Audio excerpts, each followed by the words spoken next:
Bom, eu não sou da academia, eu me formei e fui me tirar o meu diploma já com mais de 50 anos, porque quando eu me formei foi na segunda turma de comunicação, eu abandonei no último período, tive um problema lá de família e já tinha o meu registro. E aí vim acabar aqui com conselhos de amigos do Dante Castronovo para fazer. Então eu não tenho essa experiência da academia, que eu acho que deve ser interessantíssima e que eu luto muito para que cada vez a gente tenha mais a academia se somando com as experiências populares do que acontece, né? Acabei tendo meu trabalho muitas vezes encontrando, comungando com antropólogos e com geógrafos. Isso para mim é um aprendizado enorme, mas eu não sou antropólogo, nunca estudei antropologia, então queria deixar isso. O que eu venho trazer aqui é assim, eu como fotógrafo, eu comecei a me somar documentando as lutas. Eu tinha aquele sonho quando eu fui fazer jornalismo, de realmente poder trazer a voz de quem não consegue falar, da maioria oprimida. Esse era o meu sonho, que rapidamente eu vi que a coisa não era bem assim, então eu comecei primeiro a lutar dentro da categoria para a gente ter direitos e conseguir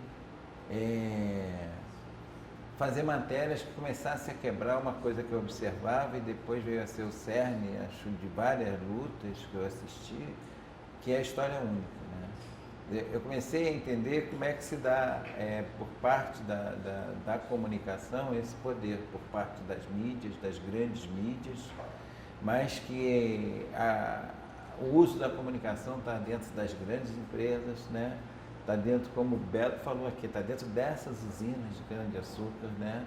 Está dentro das mineradoras, está dentro dos projetos de eucalipto, tem sempre um jornalista articulando as notícias, está dentro do poder de modo geral, né?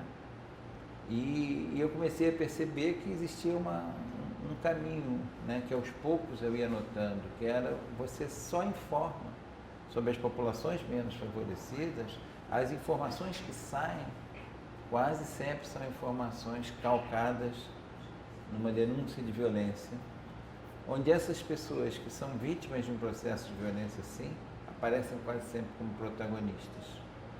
Ou então informações com a ausência das coisas, né? A ausência pode ser a falta de, pode ser a presença de alguma coisa que te leva à inércia, portanto a ausência é muito ligada à preguiça, muito ligada ao não trabalho.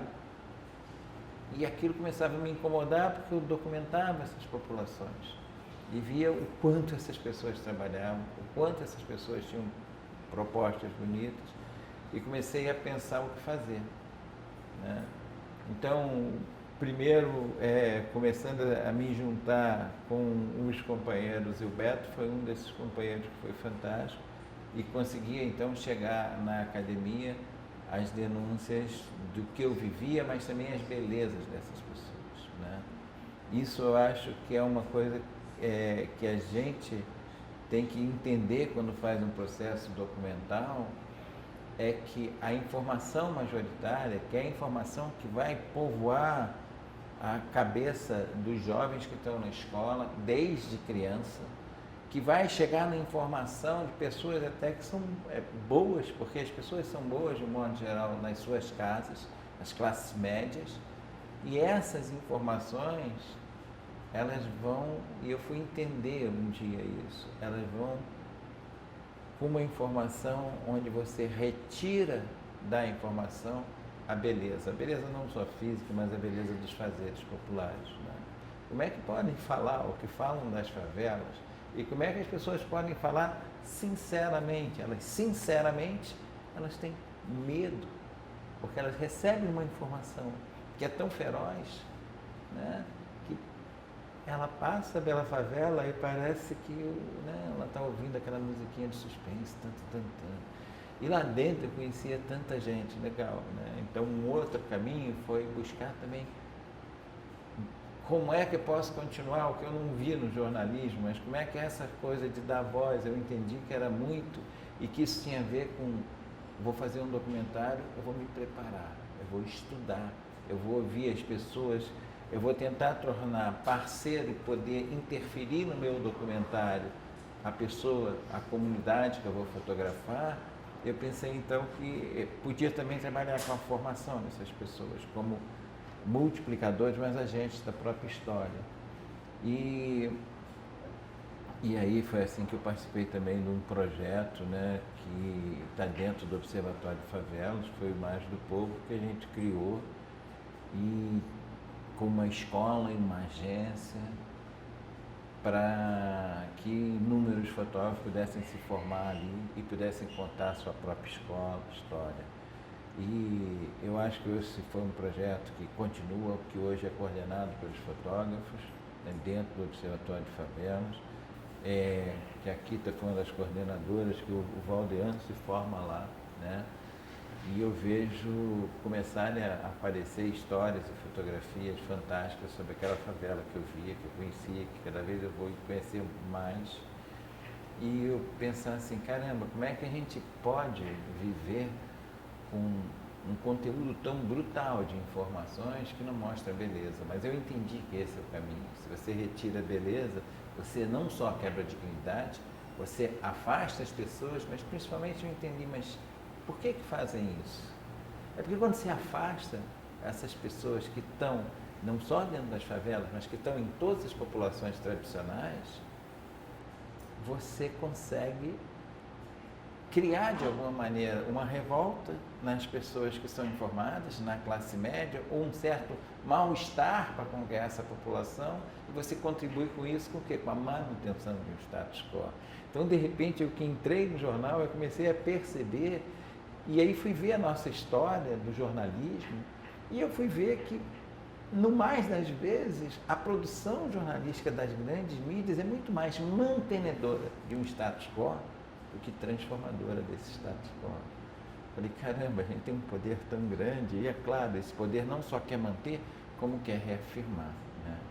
E aí eu falei, vou documentar essas populações. Não só, é fantástico que você tem, né, o que eu às vezes encontro, pessoal que trabalha em jornal, eu digo, cara, tu não sabe o que vocês estão perdendo, porque é fantástico ir viver com essas populações, e aprender com essas populações, e de alguma forma você conseguir agregar essas pessoas e passar para elas, de alguma maneira, um empoderamento. Eu acho que hoje a grande contra-informação que é feita nesse país e o enorme conteúdo, né, da história do Brasil, ela está sendo contada pelos fotógrafos de periferia, e aí eu pego como periferia não só as periferias das grandes cidades, não só as pessoas que habitam nas favelas, mas as pessoas que estão periféricas do poder, à margem de uma estrutura de poder. E aí você começa a ver, se você anda pelo semiárido brasileiro, se você pega toda a região do Nordeste brasileiro, vai até o Vale do Jequitinhonha, chega às vezes ao norte do Espírito Santo, você vê que essas pessoas estão trabalhando o quê? O direito de informar e de se informar. E aí dentro de uma coisa que eu também não sabia, mas que eu fui aprendendo aos poucos, né? O direito de informar-se primeiro, ou seja, ir investigar a informação que eu quero saber, que eu desejo saber, e depois de ter essa informação, divulgar essa informação, usando de todos os meios e sem sofrer censura, é um direito de todas as pessoas, não é um direito só de jornalista. Isso eu não inventei, isso é a declaração, o artigo 19º da Declaração Universal dos Direitos do Homem, né? E aí eu entendi que então eu estou diante de dois grandes direitos, né? Um que é o direito consagrado do jornalista a informar, e outro que é um direito que ele é individual e coletivo, que é o que todas as pessoas têm de se informar e de informar e sem sofrer censura. E aí o mais grave fica quando a censura vem de jornalistas. E aí eu vi que esse clamor cresce muito grande quando as pessoas ficam absolutamente insatisfeitas como são mostradas. Então, inúmeros moradores das favelas eu conheci insatisfeitos, como dizendo assim, eu sou bonito, eu não sou como me fazem. Olha, eu também tenho desejos como todas as pessoas têm. Eu também tenho sonhos, mas os meus sonhos, né, não vão ser mostrados. Essas pessoas também amam, essas pessoas também gostam de fazer amor. Aqui no semiárido, nas aldeias indígenas, né, nos quilombolas. E aí eu comecei a ver que todo esse campo, ele é pressionado por uma coisa única, uma mesma história. Ela pode variar um pouco vamos dizer, na paisagem, que é o fundo dessa história, mas é assim, vamos retirar a terra indígena a ponto da gente ver o massacre que está acontecendo com os Guarani Kaiowá e não sai uma vírgula no Mato Grosso do Sul. E aí você vê que é a mídia que está lá, e a mídia nacional não divulga isso, mas é capaz de fazer uma CPI parlamentar contra o Conselho Indigenista Missionário, porque, na visão deles, vamos investigar se eles estão insuflando a reação dos índios em manter sua terra, né? E aí você consegue um processo não contra os fazendeiros que entraram na terra indígena, mas ao contrário, você consegue um decreto que saiu esse mês dizendo, olha, o fazendeiro que está dentro da terra indígena, ele ganha o direito de continuar na terra indígena, mesmo ele atirando, tendo conflitos e denúncias de mortes, estrupos, bombas que são jogadas dentro dos ônibus escolares, eles podem ficar na terra, até que a justiça decida para onde vai.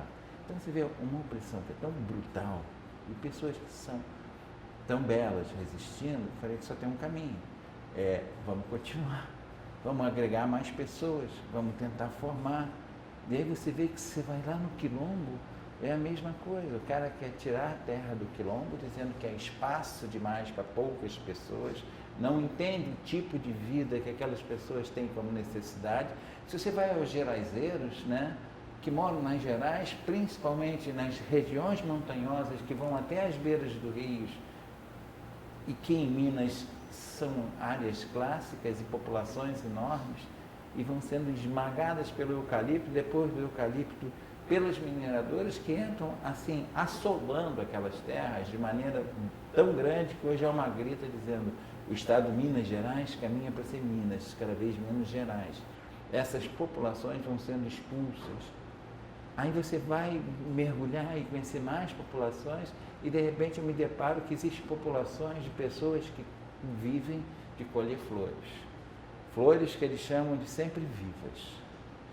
Flores que existem nos espaços que eles sempre, como camponeses, como trabalhadores rurais, e pessoas que vivem da floresta e que vivem de uma produção da terra, que é uma produção extrativista, e de plantio nas áreas onde podem ser renováveis, essas populações colhem também suas flores.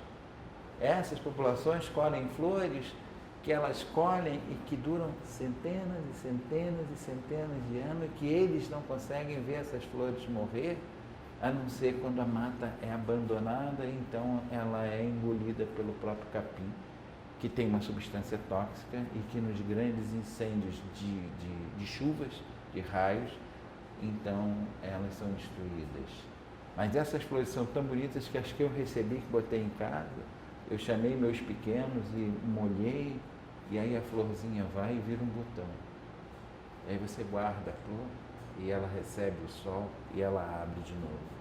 Pois até essas populações estão sendo expulsas de forma violenta das suas terras, porque até para criar parques de preservação, que é uma coisa positiva, começaram a criar parques de preservação para repor projetos degradantes, como o Jaípa, projeto onde você desvia a água do São Francisco para fazer grandes canais de irrigação, e aí para compensar isso você vai, por exemplo, fazer um parque nacional próximo. E onde é esse parque nacional? Nas áreas quilombolas, nas áreas de outras populações tradicionais, porque sempre preservaram aquela área e lutaram para que ela não fosse devastada, porque necessitam dessas áreas. E aí o levantamento de algumas dessas florestas é uma forma de usar um parque sem usar com a população. Existem vários critérios, categorizações do parque. Então essas famílias vão sendo expulsas, né? Aí eu comecei a ver, na verdade você tem por aí uma luta de terra, mas feita em vários níveis diferentes, mas pegando todas as áreas rurais. Então eu acho que é fundamental estudar o tema, é fundamental acreditar, porque quando você acredita, você abre o seu trabalho para ter a parceria dessas pessoas, né? E para mim a grande descoberta tem sido assim, eles são os parceiros no ato de fazer a documentação e eles vão ser parceiros na hora da distribuição desse trabalho. Porque se você acredita que eles também podem, isso aí não inviabiliza todos os outros caminhos de distribuição, onde eu acho que é o nosso calcanhar de Aquiles, porque a gente não domina as ferramentas de dominar a tecnologia, por exemplo, de um Facebook. Mas a gente ainda é instrumento que serve ao Facebook em vez de se servir dele, né? E das outras ferramentas, né? Pelo menos o pessoal mais antigo é muito ainda preso porque fica atolado, a gente não sabe como usar as ferramentas. Eu acho que há caminhos para poder usar com uma dimensão muito maior ainda essas ferramentas. Agora, acho que a gente não pode esquecer que uma ferramenta de um jornal que circula dentro das áreas de trabalhadores rurais, todo o Nordeste, o semiárido, e aí eu acho que é incrível, porque como eles têm uma visão muito propositiva da vida, né? E isso eu acho, por isso que eu digo, a gente tem que aprender, né? E a gente aprende, né? Você acaba ficando com pena de si, no final. Eles têm um nome, que é em quase todos os locais o mesmo nome, mas com independência para cada um tocar, que chama O Candeeiro. Então, eu acho só isso uma conquista tão impressionante, porque você vê O Candeeiro no Ceará, O Candeeiro na Paraíba, O Candeeiro no Vale do Jequitinhonha, O Candeeiro no norte de Minas, O Candeeiro chegando a encostar lá na Bahia, e são candeeiros diferentes, mas tem uma coisa em comum, fazem denúncia, mas contam a história das trocas de saberes.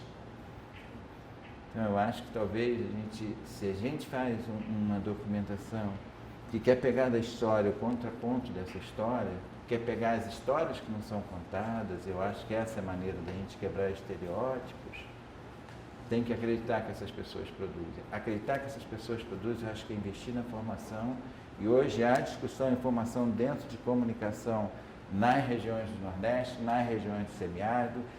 No outro dia eu fui documentar, há 2 anos atrás eu fiz a documentação do grande congresso da ASA, que é a Articulação do Semiárido Brasileiro. Aí quando eu olhei, quem estava documentando eram fotógrafos que tinham sido formados em favelas, fotógrafos que tinham sido formados nas áreas rurais como fotógrafos e como câmeras, né?